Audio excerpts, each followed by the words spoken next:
에스겔의 주제 한번 읽어보겠습니다. 에스겔의 주제가 뭐죠?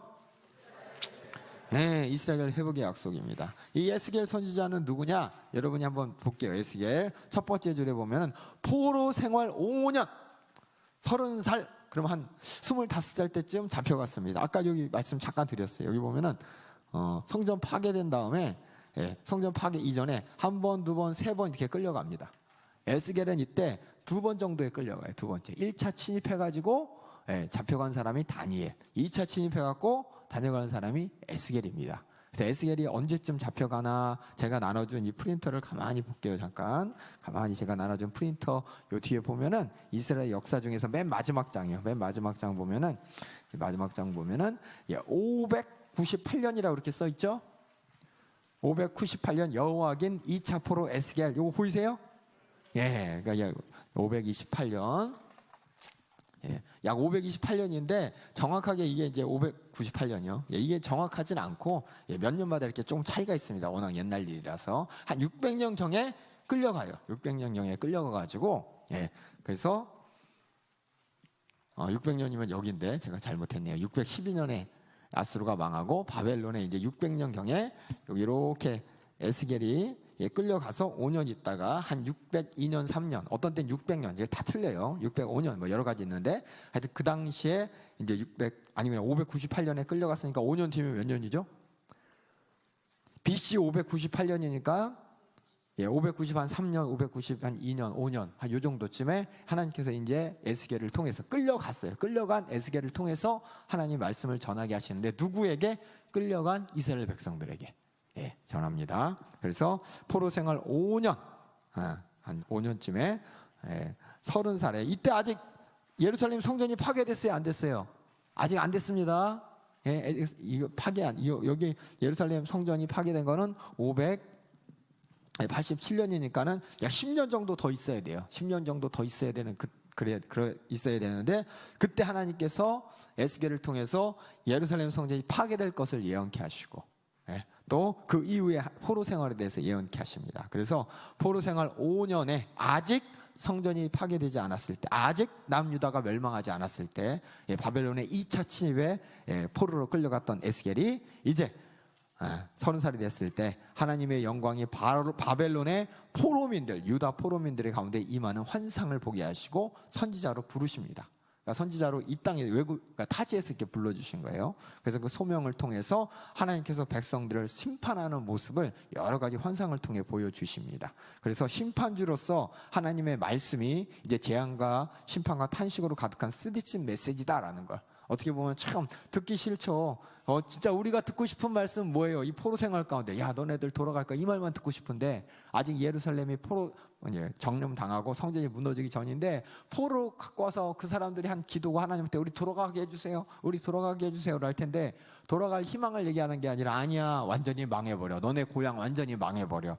라고 어떻게 보면 듣기 참 여기 포로로 끌려간 유대 백성들이 들었어요. 참 절망뿐인 메시지지만 하여튼 하나님께서는 그 메시지를 선포케 하십니다. 선포케 하시는데 여기 처음에 보면 에스겔한테 뭘 시키냐면은 머리털과 수염을 막 이렇게 흩날리고 막 거리에서 막 자기 수염을 태우고 칼을 빌려갖고 막 수염을 막 때리고 바람에 날리고 막 그러면서 막 어떻게 보면 만신창이 모습이죠. 자기의 몸 온갖 털을 막 태우고 막 칼로 치고 막 던지면서 이렇게 털이 뽑히고 털이 날라가고 털이 태워지듯이 이렇게 예루살렘과 유다가 멸망할 것이라는 예언을 심판의 메시지를 이 에스겔을 통해서 하게 됩니다. 그때 포로로 잡혀간 사람들이 얼마나 절망적일까요? 우리 하나님 어디 계시냐고 하나님 어떻게 그럴 수가 있습니까? 라고 하지만 하나님께서는 그걸로 끝나는 것이 아니라 지금은 너희가 이런 걸 감내해야 돼. 너희 죄가 그렇게 중해.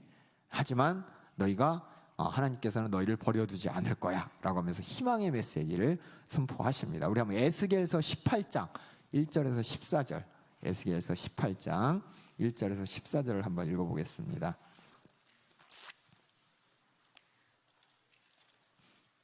에스겔서 18장 1절에서 4절까지의 말씀을 한번 다 같이 한번 읽었습니다. 찾으셨죠? 구약 1175페이지 1175페이지 에스겔서 18장 1절부터 4절에 하나님께서 비유를 하나 주십니다. 시작. 여호와의 말씀이 또 내게 임하여 가라사대. 또라는 뭐냐면 지금 앞에 뭐냐면은 수많은 비유를 통해서 유다와 예루살렘이 멸망할 말씀을 주셨어요. 그러고 나서 뭐라고 말씀하시냐? 2절 시작. 너희가 이스라엘 땅에 대한 속담에 이르기를 아비가 신포도를 먹었으므로 아들이 이같이다 함은 어찌미뇨.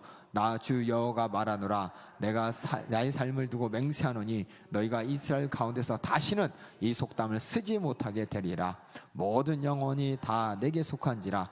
아비의 영혼이 내게 속한 같이 아들의 영혼도 내게 속하였나니 범죄하는 그 영혼이 죽는 것이다 라고 하면서 이 이스라엘 백성들의 가장 큰 생각이 뭐냐면 선민의식이에요. 선민의식. 우리는 복 받았어. 왜? 아버지 때문에, 아브라함 때문에. 그 때문에 내가 어떻게 하든 우리 복을 갖고 있어 라고 생각하는데 이 복이 어떻게 됐느냐? 지금 에스겔을 통해서 말씀드릴 때 너희 아버지 어머니 죄 때문에 어떻게 해요? 죄의 그 대가를 너희가 포로 생활하면서 다 치르는 거야 라는 이런 생각까지도 갖게 되는 거예요. 그 후손들이 얼마나 이 포로 생활을 했을 때 힘들었겠어요. 아니 우리는 잘못한 것도 없이 그냥 태어났더니 포로 생활하고 있어요. 태어났더니 아버지 어머니 범죄 때문에 범죄의 결과로 이렇게 포로 생활하고 있고 고향도 못 들어가고 있고 이런 상황이 뭐냐.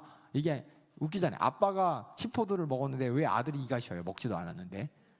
그게 뭐냐면 그 아픔과 그런 신 것이 자식에게 그대로 유전된다는 거잖아요. 근데 하나님께서 뭐라고 하시냐?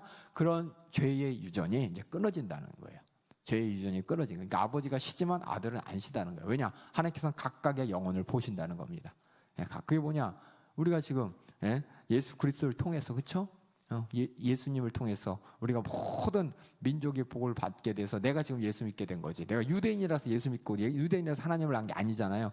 마찬가지로 이런 예언을 통해서 하나님께서는 이제 각각의 믿음을 보는 시대가 올 것이고 각각의 믿음 가운데 또 회복도 시켜주겠다고 하나님께서 약속하시는 내용입니다. 근데 그래서 뭐예요? 네 아비가 시포도를 먹었을 때 이가실 때 아들이신 거 이제 그런 말 할 그런 속담이 통하지 않는 때가 돼. 그 말은 뭐냐면 각자의 믿음을 보신다는 겁니다. 각자의 믿음을 보신다는 이런 하나님께서 희망의 메시지. 그래서 더불어 이 지금 포로 생활이 아버지로 말미암아 계속 이어지는 게 아니라 다시 말하면 돌아가게 한다는 그대 너희들의 조상과 너희들의 죄 때문에 네 후손들이 계속해서 고난받는 것이 아니라 그들의 믿음을 보시고 하나님께서 돌아가게 하실 것이라는 이런 메시지까지 이렇게 주시는 게 바로 에스겔에서의 희망의 메시지입니다. 그래서 에스겔의 마지막은 이 희망 가운데 어떻게 하나님께서 그들을 회복시킬 것인가, 예루살렘 성전이 어떻게 회복될 것인가라는 이 환상을 보여주시고 또 이 성전이 다시 회복되는데 이때 성전이 완공되고 다시 이제 포로 귀환해서 다시 성전을 만들었잖아요. 사람들은 그걸 봤지만 실제적인 이 성전은 단순한 건물이 아니라 바로 성전으로부터 강이 흘러나오는 환상을 바라봤을 때 성전에서 물이 흘러나올 수가 없어요. 성전은 왜냐하면 산꼭대기 있기 때문에. 근데 성전에서 물이 터진다는 그 현상을 보여주면서 이것이 결국 나중에 예수님께서 우리를 위해서 십자가 달려 죽으시며 그 예수라는 전을 통해서 성령이 우리에게 임하시고 예수님을 통해서 성령이 우리에게 부어주셔서 우리가 생명을 얻는 그런 환상이 나중에 이루어진다는 것이 나중에 알게 된 거죠. 이때 그냥 환상만 보면서 정말 성전이 완공되고 성전에서 시원한 물줄기가 나오는 이런 정말 행복한 때가 올 거구나라고 그 사람들은 그냥 환상을 통해서 또 선지자 예언을 통해서 받아들이고 기도했지만 우리에게는 이미 그것 다 이루어졌습니다. 예수님을 통해서. 그래서 에스겔서 47장 8절에 이렇게 성전이 세워지는데 이 성전이 그 사람들은 그냥 물리적인 성전으로 봤지만은 단순한 건물이 아니라 바로 우리 안에 예수님이 성령님이 전삼고 들어오셔서 우리를 통해서 성령의 역사가 성령의 생명이 넘친다는 이것을 나중에 보게 됩니다. 그래서 이렇게 에스겔서는 이 포로로 잡혀간 바벨론 땅에 그들에게 심판의 메시지와 동시에 그들에게 희망의 메시지를 주는 하나님의 이스라엘 회복의 약속의 말씀입니다. 구조를 한번 쭉 보시면 되고요. 보면은 두 개죠. 1장부터 24장까지는 이스라엘에 대한 하나님의 심판에 대한 아직 성전이 무너지지 않았지만 심판에 대한 그 뒤에는 그럼에도 불구하고 하나님께서 이스라엘을 회복시키실 것이라는 이런 약속을 주십니다.